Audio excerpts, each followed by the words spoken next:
Marie Guillou, comment t'appelles-tu? Et que fais-tu professionnellement parlant? Peux-tu décrire ton taf ou tes tafs à ta manière? Alors effectivement mon prénom c'est Marie, mon nom de famille Guillou. Et sinon d'autres personnes me connaissent sous mon nom d'artiste, auteur, photographe Bonnie Parker. À côté de ça, je fais plein de petits boulots alimentaires pour pouvoir remplir mon frigo, me permettre de payer mes billets d'avion pour voyager, reprendre de nouvelles photos et pour amener de nouvelles expositions en France. Voilà, de mon travail de photographe. Le photographe. Tu fais pas de chansons du tout? J'ai été chanteuse dans un groupe de punk rock pendant 3 ans qui s'appelait les Trous en Nose, qui veut dire le bruit de la nuit en breton. Et je chantais en breton, en gallo et en français. Tes parents t'ont-ils apporté une éducation artistique? Peux-tu nous parler de ton enfance? Dans quel domaine professionnel tes parents exerçaient-ils? Ouais, je suis née dans un milieu artistique. Mon papa est musicien professionnel, bassiste professionnel. Il a fait partie de plusieurs formations de groupes et a joué avec plusieurs groupes en Bretagne et d'autres musiciens sur Paris et autres. Et mon frère a fait de la musique aussi et moi j'ai appris le violoncelle de mes 7 ans à mes 9 ans. Et ensuite j'ai fait du piano classique et ma maman, elle était agent de service en milieu hospitalier où elle a fait toute sa carrière et c'est elle qui tenait un petit peu notre côté foufou artiste à la maison, nous remettre un petit peu les pieds sur terre on va dire. À quel âge t'es-tu découverte des talents picturaux? Enfin je sais pas si la photo on peut appeler ça un talent pictural, un goût pour la photo, et à quelle période aussi as-tu décidé d'en faire ton métier, de la photo ou de la musique? Alors la musique, moi vers l'âge de mes 16 ans, à la crise d'adolescence, j'ai voulu arrêter la musique, alors que mon père voulait absolument que je continue dans cette voie-là. Il aurait voulu même m'inscrire quand j'étais plus jeune au conservatoire. Et puis c'est vrai quand on est ado, on est plus fort que tout le monde et on va souvent contre l'envie de nos parents.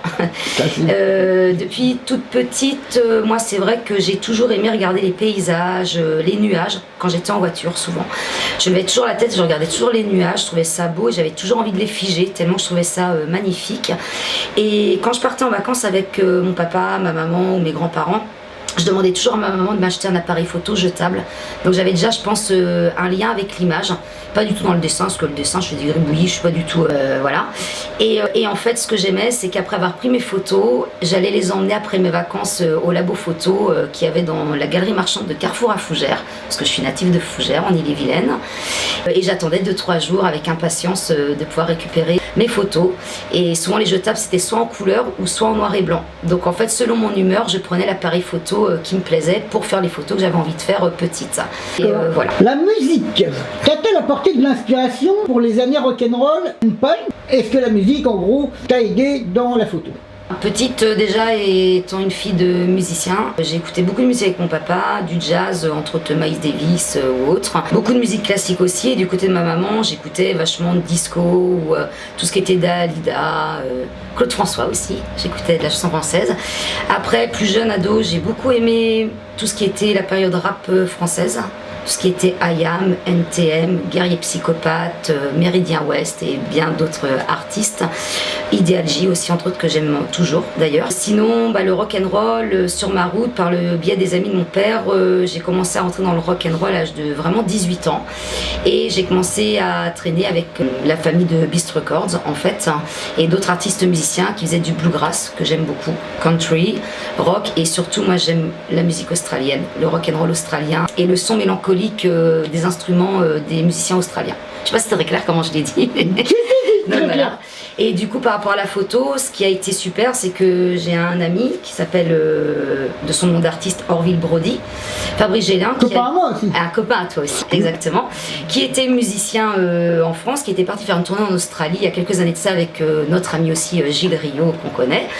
Et du coup il a rencontré une Australienne, il est parti vivre là-bas et j'ai eu l'occasion, pour la première fois il y a 4 ans de ça, de partir en Australie avec mon appareil photo. Et j'avais déjà fait une expo sur New York, puisque j'étais partie aussi sur un projet artistique sur New York. Et le copain, la musique, la photo, et je suis revenue avec une expo de tout ça. Et j'y suis retournée il y a 1 an et demi pour refaire d'autres photos et présenter une belle expo sur l'Australie et sur ce que j'aimais dans ce pays. Pour toi, l'artiste, doit-il avoir un côté engagé politiquement qu'il retranscrit dans son travail, ou tu t'en ramènes de vagin joyeusement? Ah bah je m'en ramène joyeusement le vagin en fait.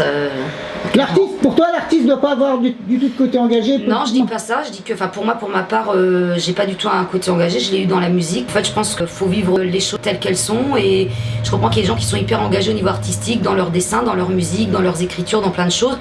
Moi maintenant, ça veut pas dire que je me toi, c'est pas à côté, mais ça me parle plus du tout maintenant en fait. Voilà. D'accord. Ta position par rapport à la politique, as-tu une sensibilité plutôt RN, UMP et S, insoumis, gauche, droite, extrême gauche, ou es-tu anard, complètement perdu comme beaucoup en ce moment, et que penses-tu des gilets jaunes? Moi je me sens plutôt anard et complètement perdu là-dedans. Je trouve qu'on nous balade de droite et de gauche en fait, et que c'est juste une histoire de pognon et qu'on en a rien à foutre des petits gens. Voilà, il n'y a que le pognon pour moi, les banques et les usines pharmaceutiques qui dirigent le monde. Pour moi, clairement. Pour les Gilets jaunes, je trouve que c'est un mouvement qui est intéressant, qui rappelle que en France, le peuple sait se soulever et sait se mettre en colère et s'allier les uns avec les autres, alors que souvent, on veut nous mettre dans des cases d'individualisme et essayer de disperser les populations. Et les Gilets jaunes nous ont montré, une fois de plus, avec des mouvements, que nous pouvons être tous ensemble et avoir les mêmes idées pour combattre ce système de merde. Voilà. Complètement d'accord. L'amour. L'amour. L'amour, pour toi, est-il un frein ou un moteur artistiquement parlant? Et même pour le quotidien, l'amour filial comptant dans l'équation? Par rapport à moi, je sais que quand je suis... Moi, je pense que, comme a dit la fille de ma meilleure amie, je suis amoureuse de l'amour, en fait. Ouais. Et quand je suis en couple, je m'oublie totalement et je ne fais plus rien. C'est-à-dire que tous mes projets de voyage ou autres, ou tout ce que je peux amener en artistique, je n'y arrive absolument plus. Même pas à écrire, même pas... je fais plus rien. Je ne vis que pour l'autre. En fait, je préfère donner de l'amour à mes amis, ma famille, les gens que j'aime, ma petite nièce qui va avoir 3 ans le 1er septembre. Et par contre, l'amour pur, je crois que c'est quelque chose qui ne me parle pas en fait, parce que j'ai déjà tellement d'amour autour de moi et ça me permet de plus avancer qu'un seul amour qui me bloque complètement dans mes idées, dans mon avis d'avancer, dans l'artistique. La religion, pour toi, d'abord es-tu croyante? Et si non, que penses-tu de la religion dans sa globalité? Alors je ne suis pas croyante, du côté de ma mère oui, du côté de mon père non. Par contre je trouve ça bien qu'il y ait des gens qui croient en des choses parce que ça les rattache dans leur vie au quotidien et ça les aide certainement, que ce soit à travers la maladie, le manque d'argent, l'amour, tout ce que tu veux. Mais moi ça me parle pas du tout en fait, je trouve que c'est... Je trouve que ça détruit plus les gens par les guerres ou autres de religion que autre chose. Voilà. Et que c'est une belle enfilade et une belle moquerie pour moi. Défends-tu la cause animale? Oui. Alors je la défends dans ma tête. De quelle manière? Dans ma tête, dans le sens où quand je vois un animal qui est blessé, l'autre coup d'ailleurs j'ai sauvé un petit oiseau qui a un petit martinet, on dit, je ne savais pas ce que c'était, j'ai appelé la Ligue de défense des oiseaux pour savoir qu'est-ce qu'il fallait faire pour cette petite bête, donc on m'a expliqué ce qu'il fallait faire et tout, pour lui permettre de ne pas être mangé par des prédateurs et que les parents puissent continuer à le nourrir, le temps qu'il puisse reprendre son envol. Voilà, et puis dès que je vois un animal qui est triste, ça me rend triste, je suis hyper sensible, hyper émotive aux animaux et je ne supporte pas... Mais tu manges de la viande quand même, t'es pas... Alors je mange de la viande, j'ai été 4 ans végétarienne et puis un jour je me suis mise à manger de la viande, je trouvais ça bon. Par contre, je préfère oublier totalement dans les conditions dans lesquelles l'animal a été tué parce que je crois que j'en mangerai vraiment plus, mais j'aime ça. C'est-à-dire que moi, si je peux ne pas en manger, j'en mange pas. Par contre, quand je suis invitée chez des gens, je vais manger de la viande. Et chez moi, des fois, si j'ai envie de me faire un petit onglet de bœuf sauce poivre avec une bonne petite salade, je me le fais aussi. Que voudrais-tu laisser comme trace de ton passage sur Terre et pourquoi prends-tu des photos? Une belle image et montrer que tous les gens que j'ai pu avoir sur ma route, dans le côté positif et négatif, m'ont permis d'avancer. Et de montrer une image positive de moi. La photo pour moi, c'est en fait, moi j'aime figer les moments. En fait, je fais de la photo instantanée dans mon travail. C'est-à-dire que je vois quelque chose, je sais pas, c'est sur le moment, c'est comme ça, bam, faut que je le prenne en photo, faut que je le fige. Voilà. Et c'est ce que j'ai envie de laisser de l'image que moi j'ai sur le moment et l'émotion que ça m'a apporté quand j'ai pris la photo. Gagnes-tu bien ta vie avec tes photos et tes différents trucs artistiques, ou es-tu comme beaucoup dans la survie? La deuxième option, je suis beaucoup dans la survie comme beaucoup de personnes, je pense, dans le milieu artistique. Oui. J'ai réussi à vendre quand même quelques photos et avec des super retours derrière, donc je crois que c'est ça qui est le plus important pour moi.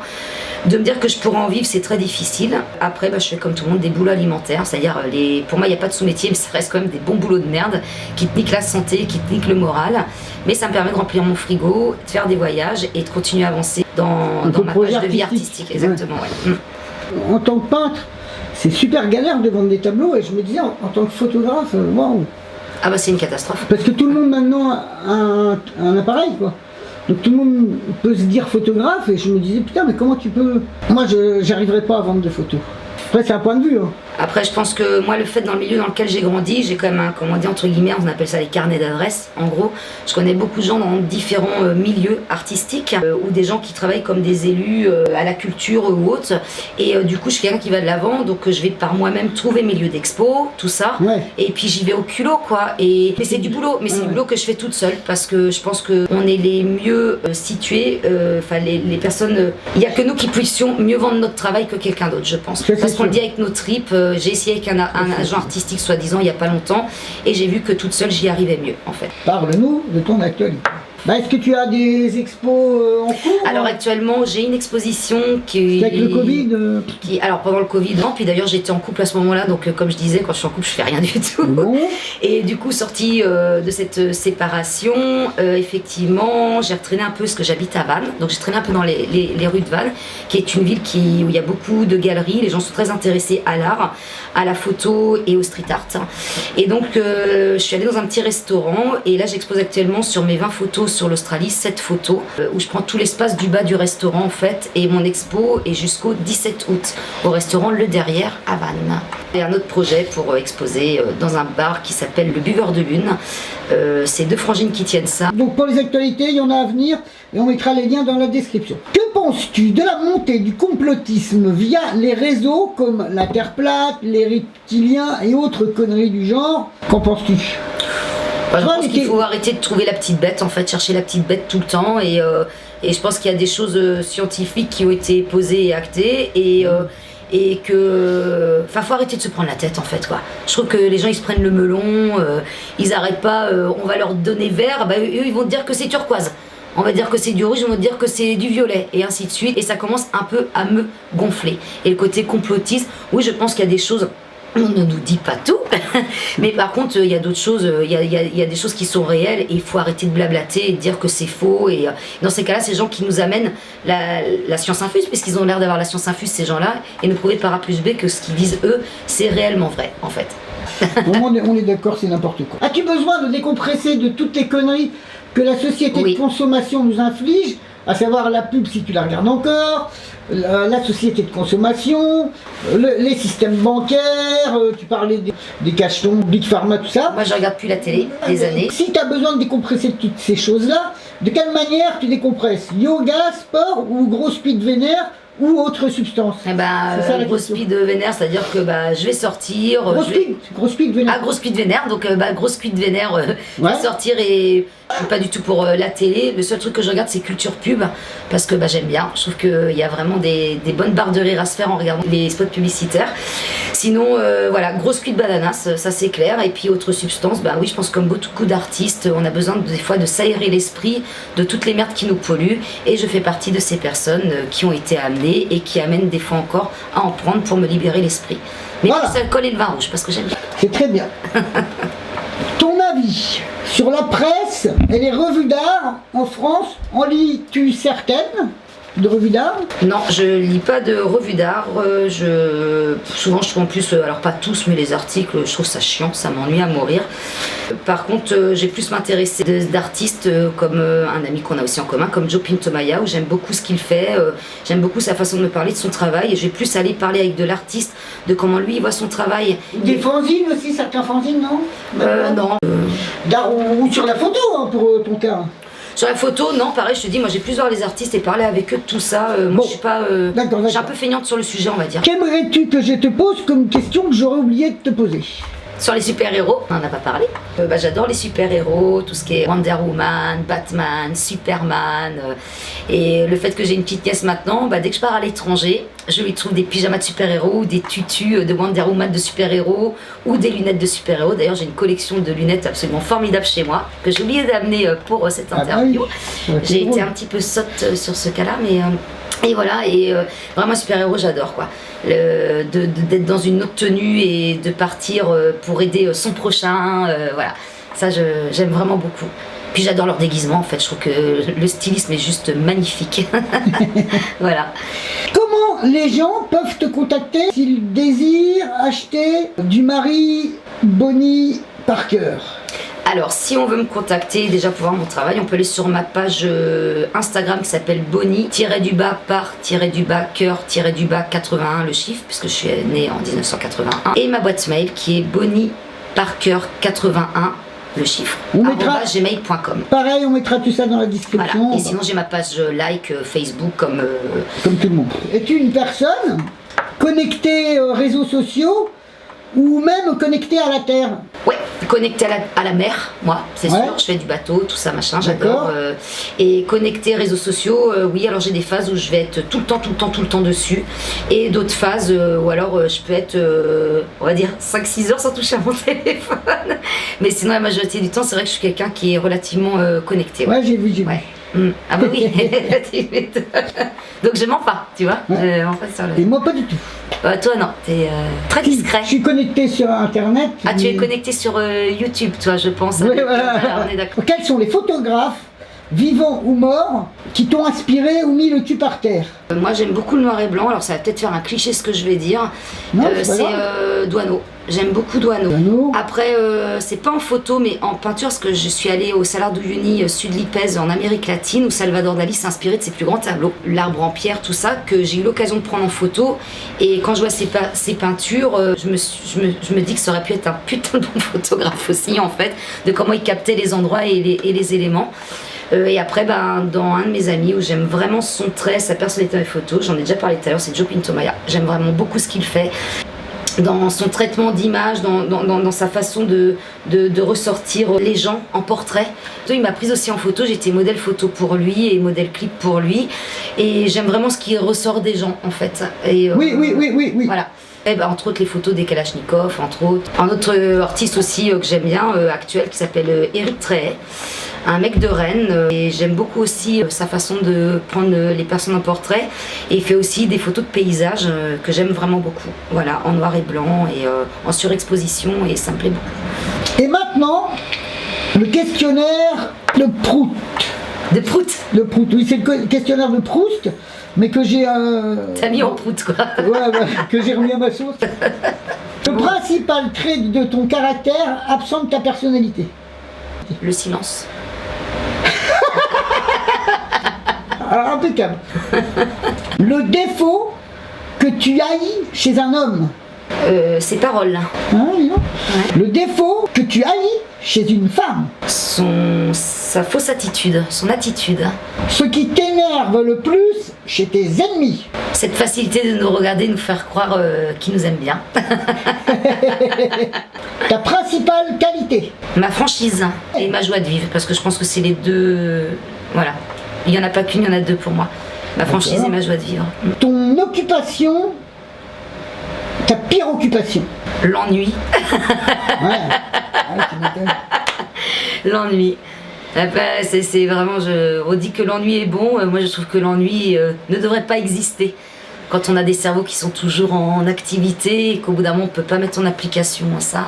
Maintenant, ton pire cauchemar et ton plus beau rêve? Quand j'étais petite, je rêvais souvent de ça, alors que je savais pas qu'un tsunami ça existait. J'étais sur la plage et j'étais allongée sur le ventre et j'avais l'impression d'avoir une grande ombre arriver au-dessus de moi. Et quand je me suis retournée, la mer était droite comme un mur devant moi et j'ai vu le rouleau de mer qui allait s'enrouler sur moi et je me mets à courir et je me retrouve happée par l'eau et j'essaye de m'en sortir et j'ai l'impression que je vais mourir. Ça me le fait moi. C'est vrai. Souvent. Ça c'est Ça, c'est horrible. Et sinon, je fais de la paralysie du sommeil aussi. Ça moi aussi, je suis atteinte de ça, moi. Donc et ça va être plus dans les trucs d'horreur où j'ai l'impression qu'il y a des esprits qui rentrent dans moi et que je suis possédée et que j'arrive pas à m'en sortir. Sur toi, même des fois, j'arrive à baiser avec moi. Ah, pas moi. Moi, j'ai l'impression qu'ils rentrent dans moi et qu'ils me donnent leur voix et que je vois ce qu'ils voient en fait. Donc ça, c'est complètement horrible. Ça, et mon plus beau rêve. Voilà.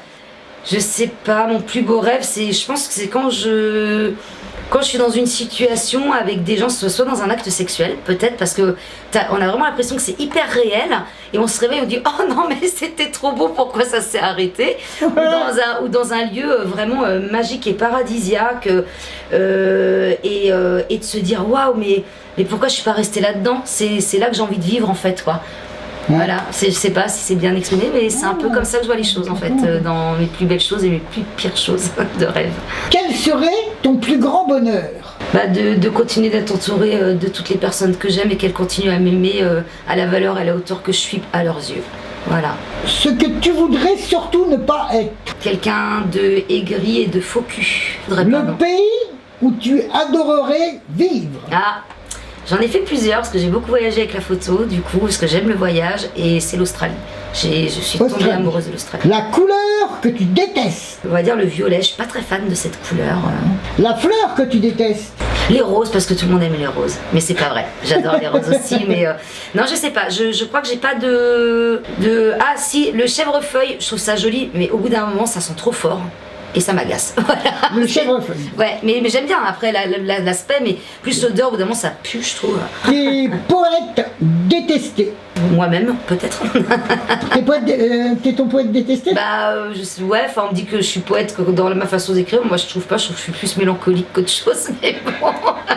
Donc, on va dire moi. Ton héros fictionnel le plus ridicule? Astro, le petit robot. Il est mignon, mais qu'est-ce qu'il est ringard avec son petit slip noir et sa petite ceinture autour de la taille. Superman n'est pas mal non plus. Ouais, mais bon, tout le monde va le sortir, Superman, je préfère dire Astro, si je le trouve trop mignon, je trouve qu'il est ridicule. Ton héroïne favorite dans la fiction la plus ringarde? Ça me fait chier de dire Wonder Woman parce que j'adore. Mais il y a quand même un petit côté ringard où elle tourne tout autour d'elle et qu'elle change de tenue d'un coup comme ça, d'un seul, au milieu d'une rue, on comprend pas pourquoi. Donc je trouve que sa transformation est ringarde, mais sinon je trouve que voilà, c'est l'héroïne la plus belle et parfaite qui était créée, on va dire. Alors on va dire Catwoman si tu veux, mais je garde quand même ma Wonder Woman. Hein. Tes ennemis ou ton ennemi dans la vie réelle? En fait j'en ai pas parce que les gens soit on m'aime, soit on m'aime pas. Donc les gens qui m'aiment pas ou qui ont été mal intentionnés vis-à-vis de moi, je suis pas rancunière ou quoi que ce soit, je les mets de côté. Je trouve que la meilleure chose c'est l'indifférence avec ces personnes-là. Donc du coup pour moi j'ai pas d'ennemis, je pense pas en tous les cas. Tes ennemis dans l'histoire? L'histoire ou la politique? Actuellement notre cher petit Roquet, notre cher monsieur Macron, voilà, pour ne pas le citer. Je pense comme beaucoup d'autres personnes, Hitler, puisqu'on nous a tellement bassinés avec ça sur les livres d'histoire et à l'école. À 21 ans, j'étais partie en Amérique latine et j'ai vécu une guerre civile en Bolivie. Je suis restée bloquée 5 jours dans une ville assiégée.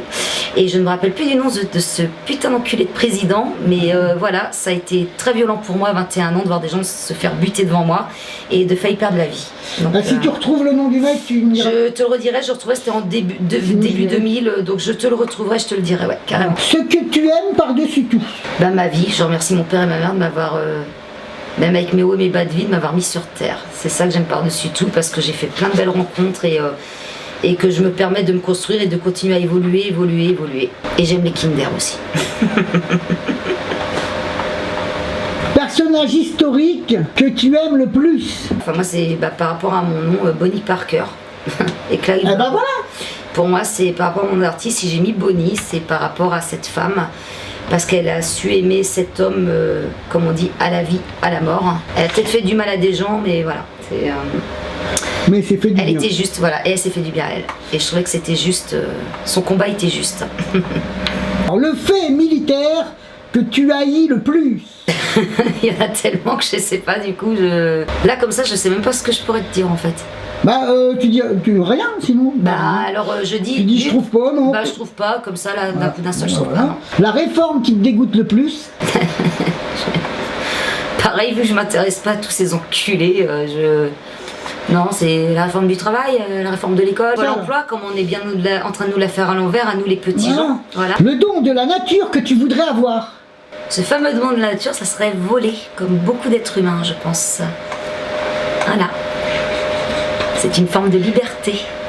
Il y en a marre de prendre l'avion, j'aimerais avoir mes propres ailes.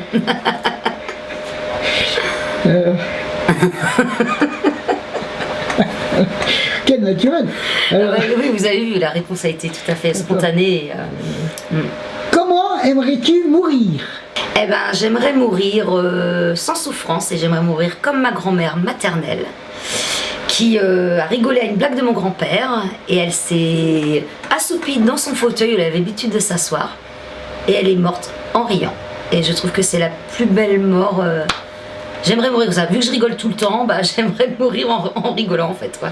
Ah ouais? Ouais. Et es-tu pour ou contre l'euthanasie? Je suis pour l'euthanasie parce que je pense qu'il faut garder la dignité de la personne et c'est à nous, en tant qu'être humain sur Terre et l'évolution qu'on a, de choisir si on veut mourir à tel moment ou tel moment par la souffrance, la maladie ou autre, ou handicap profond, voilà. Ta présence de ton esprit? Eh ben, je suis beaucoup plus détendue que par rapport à tout à l'heure, même si c'est mon pote qui m'interviewe. Et non, je me sens bien légère et court-vêtue. Et court-vêtue et puis habillée. Là où les fautes qui t'inspireraient le plus d'indulgence? Pas la photo travail quoi, quelqu'un qui fait une photo travail, je pense qu'on peut être quand même... Parce que je trouve que les gens sont tellement formatés que bah oui t'as fait ça c'est pas bien et on peut se retourner contre toi et ça peut amener après un mauvais positionnement dans le service ou dans l'établissement où on travaille. Et je pense qu'il faut être indulgent, l'erreur est humaine, on n'est pas des machines. Eh bien, cher ami, oui, c'était la fin du questionnaire de Prout et donc le mot de la fin. À toi de conclure cette interview en chanson, comme tu veux. Moi, je vais me barrer, je vais aller là-bas. Et tu dis c'est ce que tu as envie de dire pendant que moi je suis plus là. Et quand tu as fini, tu me rappelles pour que j'éteigne le matos. D'accord, bah super, merci Antoine Régal comme d'habitude. Comment tu as raison de mettre... comment tu mets les gens super à l'aise. Alors déjà, je voulais te remercier mon ami Antoine Régal pour cette interview. Effectivement, vu que je chante, bah, je vais pousser une petite chansonnette à la Edith Piaf puisqu'on dit que j'ai l'accent titi parisien. Donc quand il me prend dans ses bras, qu'il me parle tout bas, je vois la vie en rose. Il me dit des mots d'amour, des mots de tous les jours, et ça me fait quelque chose. Il est entré dans mon cœur une part de bonheur dont je connais la cause. C'est lui pour moi, moi pour lui dans la vie. Il me l'a dit, l'a juré pour la vie. Voilà, et bisous à tous les gens que j'aime. C'est bon Antoine? Oui. Et attends, je vais te rejoindre parce que... Dis-moi. Oh là, quand même, faut qu'il s'abonne. Ah oui, abonnez-vous à la page de mon ami Antoine Régal. Il y a la cloche. Allez, je me pousse, je te laisse parler. Alors, c'est là. C'est là. C'est là. Alors, poussez son travail, achetez ses photos et abonnez-vous à ma chaîne. Et voilà.